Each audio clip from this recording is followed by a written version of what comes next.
Kenapa Soeharto tak masuk dalam daftar para jenderal yang diculik oleh komplotan gerakan 30 September? Pertanyaan ini kerap jadi bahan spekulasi.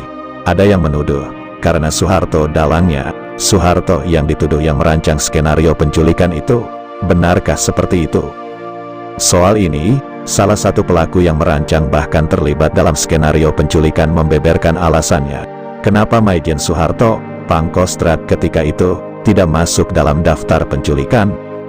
Dia adalah ex-kolonel Abdul Latif, mantan komandan Brigif 1 Jaya Sakti Kodam Jaya.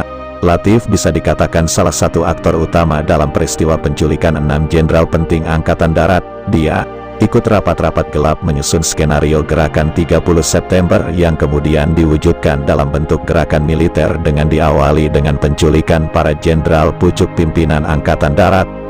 Seperti apa pengakuan Kolonel Latif ini ketika diwawancarai oleh wartawan Tempo?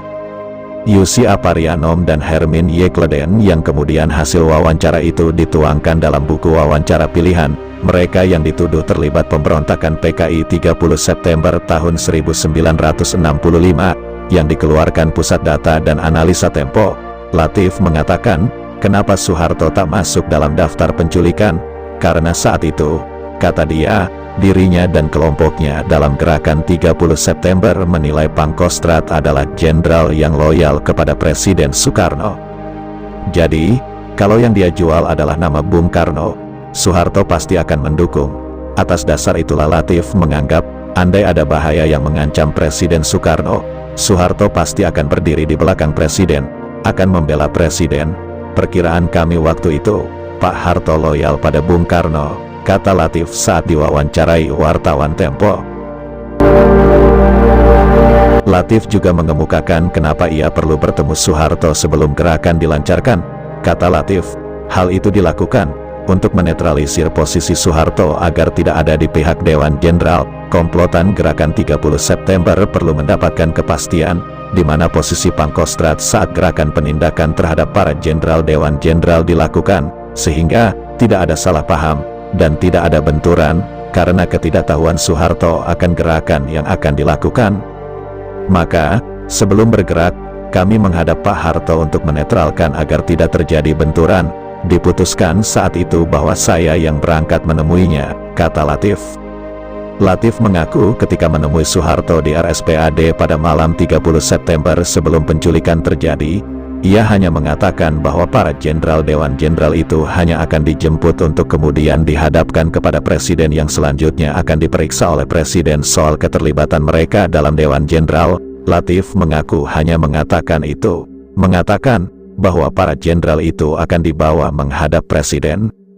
Dalam pengakuannya, Latif mengaku tidak bicara soal penculikan dengan paksa dengan senjata. Alasannya, ketika itu suasana dalam rumah sakit, di sekitar ruangan tempat Tommy Soeharto dirawat sangat ramai, banyak orang, sehingga hanya itu yang disampaikan Latif. Latif juga tidak menyebut siapa saja para jenderal yang akan dibawa menghadap Presiden Soekarno. Begitulah menurut pengakuan Latif. Menurut Latif, Soeharto diam saja, tapi masih menurut Latif, perhitungan dia, bahwa Soeharto akan mendukung gerakan 30 September karena yang dilakukan gerakan itu untuk mendukung dan melindungi Presiden Soekarno keliru. Latif awalnya menduga, dengan membawa nama Bung Karno, Soeharto akan berpihak kepada kelompoknya. Setidaknya minimal tidak akan memberi reaksi yang merugikan kelompoknya.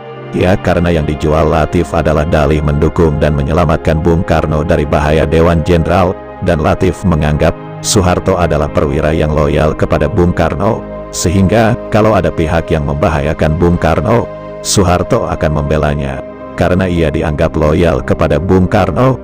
Tetapi perhitungan kami itu meleset, kata Kolonel Latif.